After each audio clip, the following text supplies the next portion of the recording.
Subscribe करें देववाणी channel को और नोटिफिकेशन बेल दबाएं और ऑल करें, जिससे हमारी आने वाली नई वीडियोस का नोटिफिकेशन आपको जल्दी मिल जाएगा। जय श्री राम भक्तों। दोस्तों, ये कथा बहुत ही सुंदर है।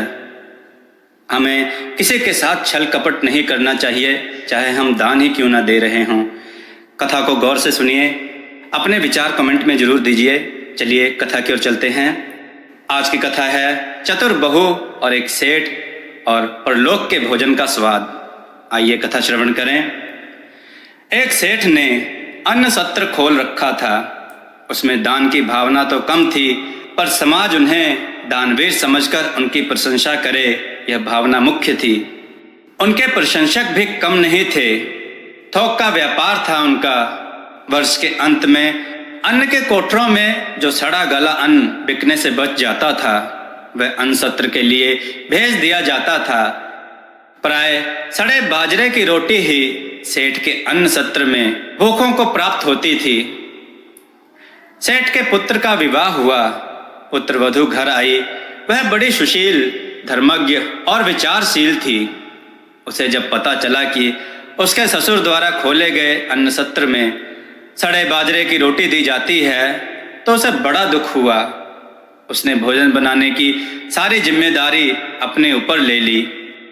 पहले ही दिन उसने अन्न सत्र से सड़े बाजरे का आटा मंगवाकर एक रोटी बनवाई और सेठ जब भोजन करने बैठे तो उनकी थाली में भोजन के साथ वह रोटी भी परोस दी। काली मोटी रोटी देखकर कौतूहलवश सेठ ने पहला ग्रास उसी रोटी का मुख में डाला।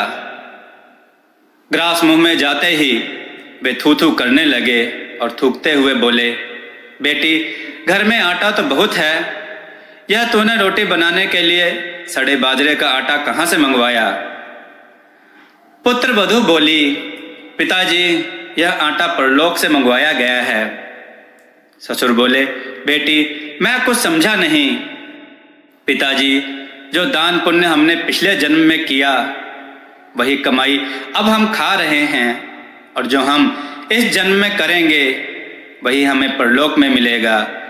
हमारे अन्न सत्र में इसी आटे की रोटी गरीबों को दी जाती है। परलोक में केवल इसी आटे की रोटी पर रहना है, इसलिए मैंने सोचा कि अभी से हमें इसे खाने का अभ्यास हो जाए तो वहाँ कष्ट कम होगा।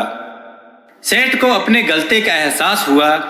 उन्होंने अपने पुत्र वधू से क्षमा मांगी और अन्न सत्र का सड़ा आटा उसी दिन फिकवा दिया। तब से अन्न सत्र से गरीबों, भूखों को अच्छे आटे की रोटी मिलने लगी। दोस्तों, आप दान तो करो, लेकिन दान ऐसा हो कि जिससे दूसरों का मंगल ही मंगल हो। जितना आप मंगल की भावना से दान करते हो, उतना दान लेने वाले का भला होता है। साथ में आपका भी इस लोक और परलोक सुधर जाता है।